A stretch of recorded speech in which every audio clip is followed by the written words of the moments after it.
2. Hi, boys and girls. How many of you guys like stories? I love stories. But did you know there's a lot of stories in the Bible?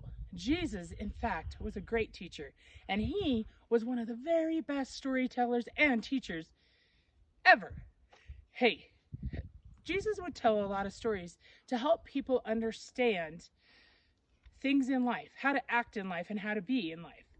So these stories were called parables.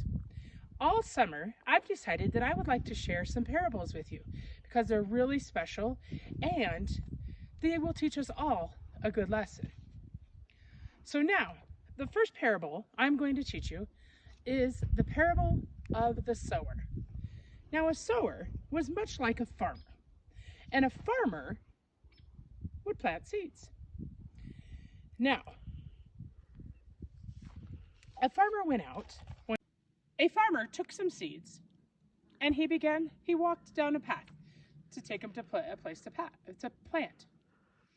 As he walked, they fell out on the path. He didn't realize it, but behind him, some birds were eating them. Those seeds did not grow. And as they fell, some of them fell into the rocks. But the thing with rocks is they don't have a lot of soil. They'll spring up, plants will spring up very quickly, but because it's very shallow and not a lot of soil and dirt, you can see what happens. The plants quickly die without the proper amount of soil, and they burned and are scorched.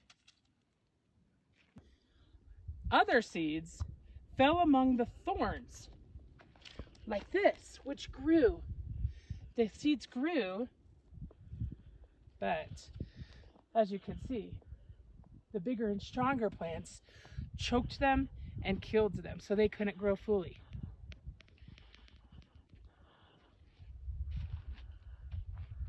Now, the seeds that were planted into rich, great soil, they grew and became plentiful and glorious. And they produced as much berries and fruit as 60 times what they were expected to produce. Now, Jesus says, whoever has ears, let them listen. Okay. So what does all of this mean? Well, the birds that ate up the seeds right away are just evil people. They don't want to listen to God, right? And then you have the rocks, and the rocks are the people who were excited at first and they're ready to go, and then they soon fizzle out. They're tired of it.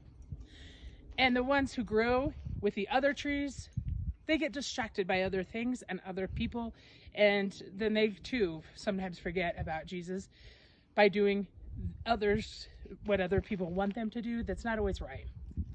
But the fruitful ones and the strong ones, they love Jesus, they love God, and they love everybody else so that they can go and spread his word. So boys and girls, the parables are stories, and let's say this. We thank Jesus every day for all the fruitful, bountiful things he has given us. In your name we pray, amen.